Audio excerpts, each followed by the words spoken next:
Madam madam madam please আমি আর কোনো interview দেব না প্লিজ আমি আজকে আর কোনো ইন্টারভিউ দেব না। আমার ড্রাইভার অসুস্থ বুঝছো, কিভাবে যে বাসা যাবো সেটাই বুঝতে পারছি না। অনুষ্ঠান শেষে তোমাকে নামাই দিব, অসুবিধা কি? অনুষ্ঠান শেষে নামাই দিবেন? আচ্ছা বুঝছি, পাইছি। কি বুঝছেন? হেডলাইন পাই গেছি, অনুষ্ঠান শেষে সাফা কবিরকে নিয়ে লং ড্রাইভে আরফান নিশো। না ভাই, আপনার সব কিছু আমি জানি, আপনার গ্রামের বাড়ি বিষয়ে আমি খুব একটা ভালো জানি না। এটা যদি একটু বলতেন। সেটা নিয়ে আপনি ওখানে নিজে গিয়ে ভিডিও করে আপলোড করে ভিউ কামিয়েছেন, পয়সা কামিয়েছেন, এবং শুধু আমি না, আমার 14 পুরুষ কে কে থাকে সে ব্যাপারে আপনি ইন্টারভিউ করেছেন ওখানে।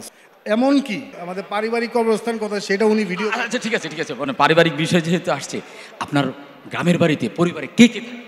ওইটা দিয়ে আপনি ভিডিও বানিয়েছিলেন। গ্রামের বাড়িতে আমার ফুফা, খালা, মামা, চাচা যে যেখানেই আছে সব ভিডিও বানিয়ে আপনি ভিউ কামিয়েছেন। মানে আমি শিরোনাম আমি পেয়ে গেছি, মানে আমি এখন যে শিরোনাম দিব সেটা হচ্ছে যে নায়ক নাইম সে পিতৃ পরিচয় দিতে স্বাচ্ছন্দ্য বোধ। দর্শক সারিতে ওখানটায় আমরা আরেকজন সাংবাদিককে দেখতে পাচ্ছি, সম্ভবত আফরান নিশো এবং সাফা কবিরের ওখানটায়। কেমন আছেন? আপনাকে খুব সুন্দর লাগছে আপা। এই যে যেমন দেখছেন তেমন আছি। আসলে হয়েছে কি, আপনাদের পর্দাতে যে একটা কেমিস্ট্রি দেখা যায়, আমি দেখতে পাচ্ছি যে বাস্তবে আপনাদের মধ্যে কিন্তু একটা কেমিস্ট্রি চলছে। ভালো বন্ধু, ভালো কাজ করে একসঙ্গে, কেমিস্ট্রি থাকতেই পারে। কেমিস্ট্রিটা ভালোই রসায়ন গড়িয়েছে। ভাই আপনার মোবাইলটা খুব দারুণ, খুবই। কোন ব্র্যান্ডের, একটু দামটা যদি আমাদের বলতেন। ওই যে ব্র্যান্ড আর দাম নিয়ে আমি কোনো সময় কথা বলি না, মানে আমার ভাইরাল হওয়ার ইচ্ছা নাই আর জানানোর ইচ্ছা নাই। জানানোর ইচ্ছা নেই। আপা আপনার ব্যাগটা কিন্তু খুবই দারুণ, গর্জিয়াস লাগছে। কোন ব্র্যান্ডের এবং দামটা যদি একটু বলেন প্লিজ। এসব প্রশ্ন থাক না ভাইয়া, দেখেন এত সুন্দর করে সেজেগুজে এত সুন্দর একটা প্রোগ্রাম দেখতে এসেছি, এটাই আমরা এনজয় করি না? আর দেখেন এমনিতে আমি অনেক টেনশনে আছি, আমার ড্রাইভার অসুস্থ বুঝছো, কিভাবে যে বাসা যাবো সেটাই বুঝতে পারছি না। অনুষ্ঠান শেষে তোমাকে নামাই দিব, অসুবিধা কি? অনুষ্ঠান শেষে নামাই দিবেন? আচ্ছা বুঝছি, পাইছি। কি বুঝছেন? হেডলাইন পাই গেছি, অনুষ্ঠান শেষে সাফা কবিরকে নিয়ে লং ড্রাইভে আরফান নিশো। ওখানটায় আমার কি হচ্ছে?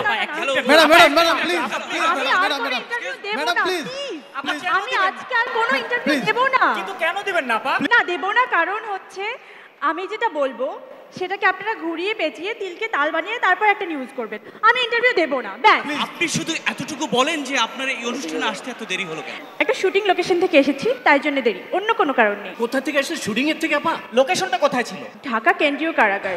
শুটিং করছিলাম একটা ওয়েব সিরিজের। কি চরিত্র অভিনয় করছিল? একজন আসামির। আর কতদিন কারাগারে শুটিং করবেন? এই 15 দিন। প্লিজ আর কোনো কথা নয়, আমি একটু অনুষ্ঠানটা দেখবো প্লিজ। আচ্ছা, এই আপনারা যে সবাই মিলে এতক্ষণ এই চিত্রনায়িকাকে প্রশ্ন করলেন, এগুলোর শিরোনাম কি দেবেন চিন্তা করেছেন? না, পাবলিক যাতে খায় সেই কথা চিন্তা করেই আমাদের একটা হেডিং দিতে হবে। আমি যে হেডিংটা করব সেটা হচ্ছে কারাগার থেকে বের হয়ে সরাসরি প্রথম আলোর অনুষ্ঠানে নায়িকা পরিমণি। আপনি বলুন। আরো 15 দিন কারাগারে থাকতে হবে নায়িকা পরিমণিকে। ঠিক আছে, অনেক ধন্যবাদ। এবারে আপনারা যেতে পারেন।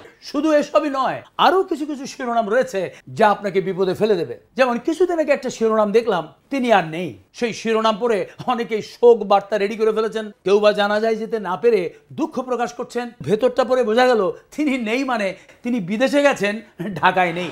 আর কিছুদিন আগে আমাকে তো মরার আগেই প্রায় মেরেই ফেলেছিল। ফলে প্রবাসে আমার আত্মীয় স্বজন কেঁদে কেটে অস্থির। আমার স্ত্রী সন্তান বিভিন্ন প্রশ্নের উত্তর দিতে ক্লান্ত। আমি ফোনে বলছি ভাই আমি মরিনি, কিন্তু সংবাদটি এমনভাবে ছড়িয়েছে যে আমি বলার পরেও আমাকে বিশ্বাস করতে পারছে না। আমাকেই প্রশ্ন করছে কিভাবে মরলেন। আসলে এই ধরনের অবসাংবাদিকতার কারণে সাংবাদিক শব্দটির ভাবমূর্তি ক্ষুণ্ণ হচ্ছে। অনেকেরই প্রশ্ন, এ থেকে মুক্তি পাবার উপায় কি? এর উত্তর আমার জানা নেই। তাই জানার জন্য মঞ্চে আমন্ত্রণ জানাচ্ছি প্রথম আলোর সম্পাদক মতিউর রহমানকে। মতি ভাই, আপনি কি একটু আসবেন? মতি ভাই, আপনি তো সব দেখলেন এবং শুনলেন, এবার একটু বলবেন এদের হাত থেকে বাঁচার উপায়টা কি? এই মুহূর্তে এখন আমি আপনার কাছ থেকে কিভাবে মুক্তি পেতে পারি সেটা নিয়ে আমি চিন্তিত। এখানে তো মাহফুজ আনামত ছিল ইংরেজি পত্রিকার, কিন্তু যেহেতু এটি আপনার পত্রিকার অনুষ্ঠান, তাই আপনাকেই বলতে চাইলাম আর কি। না, আরিফ সংকেত, আপনি যে প্রশ্ন করেছেন এটা একটা বিরাট সমস্যা তৈরি করছে আমাদের সংবাদপত্রের জন্য। এবং এই ব্যাপারে আমাদেরকে সচেতন থাকতে হবে। এবং সাংবাদিকদের অবশ্যই এখানে অনেক দায়িত্ব আছে। জি। তবে এখানে একটা কথা আমি বলতে চাই, সবচেয়ে বেশি দায়িত্ব বোধহয় সম্পাদকের। কিন্তু ওইসব জায়গায় তো কোনো সম্পাদক না। এটাও ঠিক যে অনেক সংবাদপত্র বা টেলিভিশন বা অনলাইন পত্রিকার নাম করে সাংবাদিকরা এই ধরনের কর্মকাণ্ড করছেন। আর এখানে সবাইকে আমি বলবো আপনারাও সতর্ক থাকবেন, সচেতন থাকবেন এবং আমাদেরকে সাহায্য করবেন যেন আমরা সত্যিকার অর্থে ভালো সাংবাদিকতা করতে পারি। অর্থাৎ এদের হাত থেকে রক্ষা পেতে হলে আমাদের সবাইকেও আরো সতর্ক এবং সচেতন হতে হবে। অনেক অনেক ধন্যবাদ মতি ভাই।